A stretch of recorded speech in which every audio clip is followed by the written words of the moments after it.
प्यारे बच्चों, आप सभी का हमारे चैनल पे बहुत बहुत स्वागत है। दोस्तों, आज के इस वीडियो के माध्यम से क्लास 10th के बच्चों के लिए होम साइंस का एक इम्पोर्टेंट वीडियो लेकर के आ चुका हूं, जो कि 2024 बोर्ड परीक्षा के पॉइंट ऑफ व्यू से बहुत ही ज़्यादा उपयोगी होने वाली है। दोस्तों, ये वीडियो उन विद्यार्थियों के लिए खास होने वाली है जो कि अब की बार 2024 बोर्ड परीक्षा में होम साइंस यानी कि गृह विज्ञान का पेपर देने वाले हैं।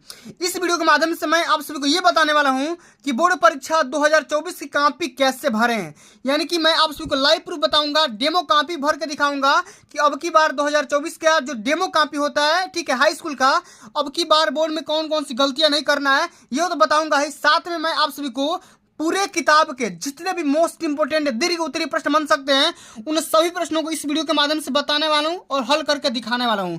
ये वीडियो आपको टॉपर बना देगी, गारंटी बोल रहा हूं कि ये वीडियो देखने के बाद आप सभी का बोर्ड के पेपर में 95% मार्क्स फिक्स हो जाएगा, ये मैं दावे के साथ बोल सकता हूं। और अब की बार जब तक तोड़ेंगे नहीं तब तक छोड़ेंगे नहीं। अरे माँ तेरे पसीने को मोती से चमकाऊंगा, सपने बड़े देखना। अब की बार तेरे ये शेर सरनी बोर्ड के पेपर में 95% मार्क्स पक्का लाएगा, ठीक है। जब तक तोड़ेंगे नहीं तब तक छोड़ेंगे नहीं। अरे रख हौसला, वो मंजर भी आएगा। रख हौसला, वो मंजर भी आएगा। प्यासे के पास चल के समंदर भी आएगा।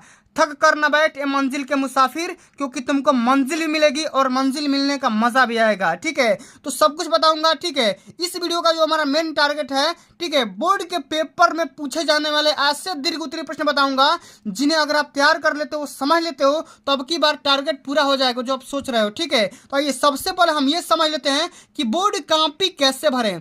बहुत सारे बच्चे अब की बार 10th में, सभी को पता होगा कि जब बच्चा 10th में जाता है, मैट्रिक में जाता है, तो पहली बार जिंदगी में पहली बार उसको बोर्ड की कॉपियां मिलती है, ठीक है। तो एक्साइटेड होकर के कहीं ना कहीं गलती कर जाता है, यानी कि रोल नंबर के जगह पे कुछ और भर देगा, नाम के जगह पे कुछ और भर देगा, ठीक है। तो सबसे पहले हम इसको दूर करते हैं कि आपको बोर्ड की कॉपियां कैसे हल करनी है, कैसे भरनी है, ठीक है। तो सबसे पहले आप देख लो, ये इंटरमीडिएट की है, हाई स्कूल का भी ऐसा ही मिलेगा, कोई दिक्कत की बात नहीं है।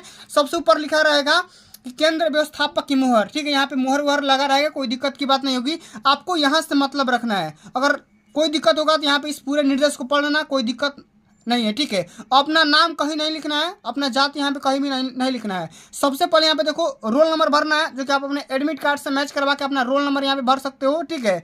जो भी आपका एडमिट कार्ड पे रोल नंबर दिया गया है, ठीक है, वही भरना है, ठीक है। ऐसा नहीं भरना है, मैं तो आपको डेमो भर के दिखाया हूँ, ठीक है।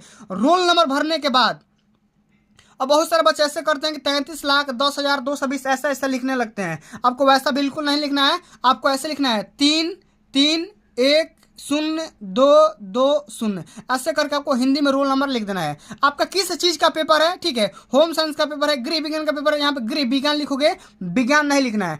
पेपर यहाँ पे प्रथम प्रश्न पत्र होगा और पेपर का जो कोड होता है, कोड मतलब यहाँ पे देखो जो भी आपके यहाँ पे कोड होता है 8 से 24 बीजे है, तो अपने एडमिट कार्ड से, सॉरी, यहाँ पे अपने पेपर से मैच करवा के यहाँ पे लिख देना पेपर का संकेतांक या कोड, ठीक है।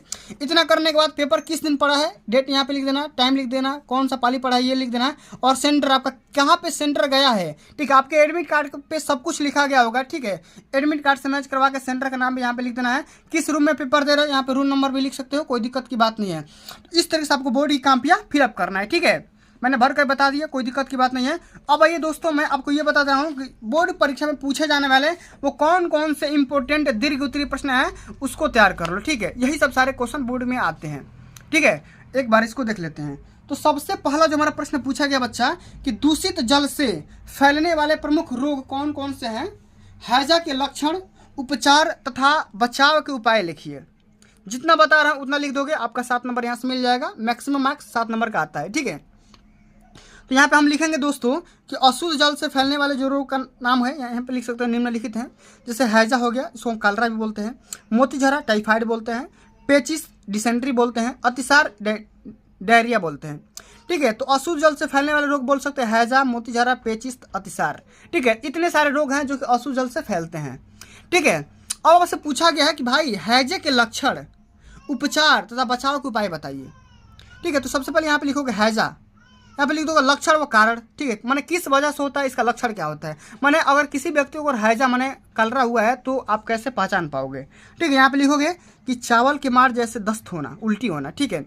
अत्यधिक मूत्र व बार बार बमन यानी उल्टी होना, मूत्र विसर्जन में कमी होना, ठीक है। शरीर कमजोर होना और दुर्बल होना, पतला हो जाना, ठीक है। जब किसी को हैजा हो जाएगा तो इतने सारे लक्षण आएंगे, ठीक है। और कौन कौन सा रीजन हुआ मैंने आपको बता दिया है। ठीक है, अब इसका उपचार ट्रीटमेंट कैसे कर सकते हो, इसका बचाव कैसे कर सकते हो, इसका यहाँ पे लिखना होगा कि मेलों या भीड़ भरे ठीक है क्षेत्रों में जाने वाले तथा रोगी के आसपास रहने वाले व्यक्ति से बचाव का टीका अवश्य लगवाना चाहिए।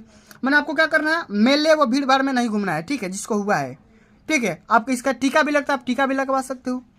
ठीक है, अब देखो यहाँ पे बचाव क्या कर सकते हो, दूध व जल को उबाल करके पीना चाहिए। ठीक है, ठीक है, यही इसका उपचार होता है। ठीक है, इस प्रकार आप कर सकते हो। चलो, अब अगला हमारा क्वेश्चन पूछा गया बच्चा कि थर्मामीटर का प्रयोग करते समय आप किन किन बातों को ध्यान में रखेंगे, सावधानियां बरतेंगे, इसको यहाँ पे लिखना होगा। ठीक है, तो कैसे हल करोगे समझिएगा ध्यान से कि थर्मामीटर का उपयोग करते समय या प्रयोग करते समय हम निम्न बातों का ध्यान रख सकते हैं। ठीक है, सबसे पहले यहाँ पे 3-4 बातों को बताऊंगा, 5 बातों को बताऊंगा। ठीक है, तो ध्यान से समझिएगा, सुनिएगा। थर्मामीटर का प्रयोग करने से पूर्व उसे भली प्रकार से साफ कर लेना चाहिए। ठीक है, जो भी हम थर्मामीटर का उपयोग करते हैं भली प्रकार साफ कर लेना चाहिए। प्रत्येक बार प्रयोग में लाए जाने से पहले निसंक्रामक ठीक है घोल या स्प्रिट से उसे धो लेना चाहिए। निसंक्रामक एक रोग माने घोल मिलता है, स्प्रिट मिलता है, उसे साफ कर लेना चाहिए। ठीक है, ये तो हो गया पहला। आगे हम इसी में लिखेंगे कि रोगी अगर अचेतावस्था में है, ठीक है, रोगी अगर अचेतावस्था में है तो उसके मुंह में थर्मामीटर नहीं लगाना चाहिए। ठीक है, रोगी को यदि पसीना आ रहा है तो उसे पोंछ कर तथा कुछ समय रुक कर ही उसका तापमान लेना चाहिए। ठीक है, पंखा वंखा चला दो, रोगी का जब पसीना सूख जाए तो उसका मेजरमेंट करो। आगे लिखेंगे कि थर्मामीटर लगाते समय या निकालते समय शीघ्रता नहीं करनी चाहिए, मतलब जल्दीबाजी नहीं करना है। ठीक है, लगाओ तो 2 मिनट का टाइम दो, 1 मिनट का टाइम दो, निकालो तो टाइम दो। ठीक है, इस पर आपको हल करना है। ठीक है, आगे लिखेंगे तापमान लेने के पश्चात थर्मामीटर को साफ कर सुनिश्चित स्थान पर रख देना चाहिए। ठीक है, आपको कहीं भी उसको नहीं रखना है।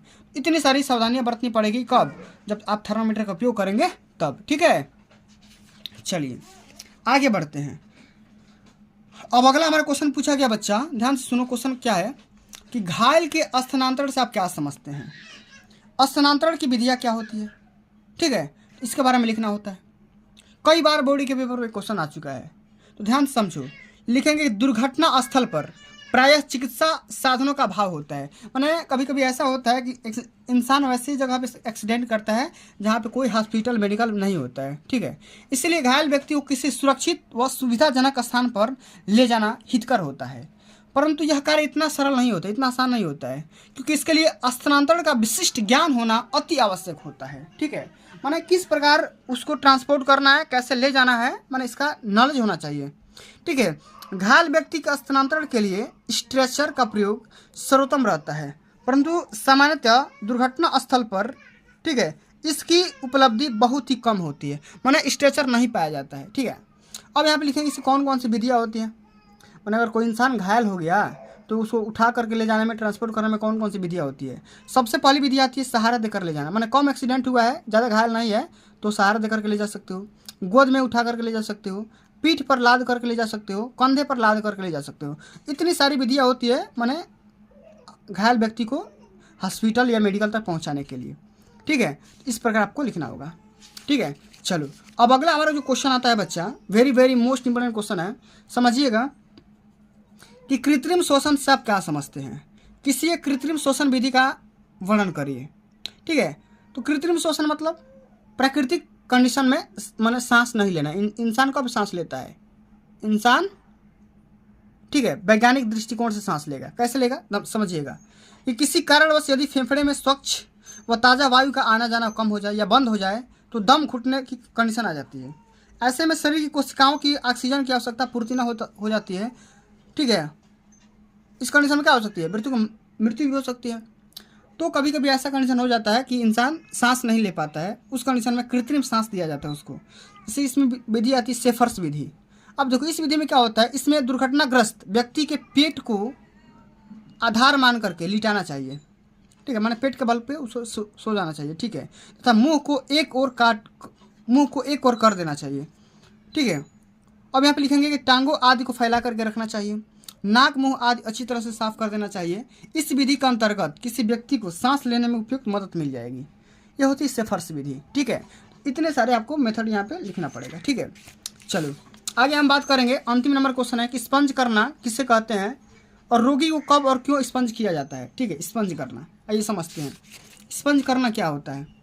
तो कुछ दशाओं में रोगग्रस्त अथवा दुर्घटनाग्रस्त व्यक्ति को खुले पानी में स्नान करना उचित माना जाता है। ठीक है, इन दशाओं में व्यक्ति की शारीरिक सफाई के लिए स्थान के विकल्प के रूप में एक अन्य उपाय को अपनाया जाता है। ठीक है, एक अन्य उपाय को अपनाया जाता है। शारीरिक सफाई के इस उपाय को स्पंज करना कहा जाता है। ठीक है, इस उपाय को हम क्या बोल सकते हैं, स्पंज करना बोलेंगे। इसके अतिरिक्त कभी कभी तीव्र ज्वर की कंडीशन में शरीर के तापमान को कम करने के लिए ठंडे जल से स्पंज करना चाहिए। रोगी को स्पंज करने के लिए परिचारिका अथवा किसी अन्य व्यक्ति द्वारा किया जाना चाहिए। परिचारिका मतलब जो भी आपके हेल्पर होते हैं, ठीक है, कंपाउंडर होते हैं, ठीक है, या नर्स होते हैं, उसके माध्यम से किया जाना चाहिए। तो इतने सारे प्रश्नों को दोस्तों आपको तैयार करना है। यही सारे क्वेश्चन ऐसे हैं जो कि बोर्ड के पेपर में कई बार पूछे जाते हैं। तैयार कर लेते हो, समझ लेते हो, पूरे तैयार कर लेना। ठीक है, यही सब सारे आएंगे। ठीक है, पूरा तैयार कर लेते हो तो बोर्ड में अच्छे से अच्छे मार्क्स अचीव कर सकते हो। तो दोस्तों आज के लिए बस इतना ही। अगर ये वीडियो आपको अच्छी लगी होगी, हेल्पफुल लगी होगी, तो वीडियो को लाइक कर देना, शेयर कर देना। अगर चैनल पर नए हो तो सब्सक्राइब भी कर देना। जल्द मिलते हैं अगली वीडियो में, तब तक के लिए जय हिंद, जय भारत, वंदे मातरम।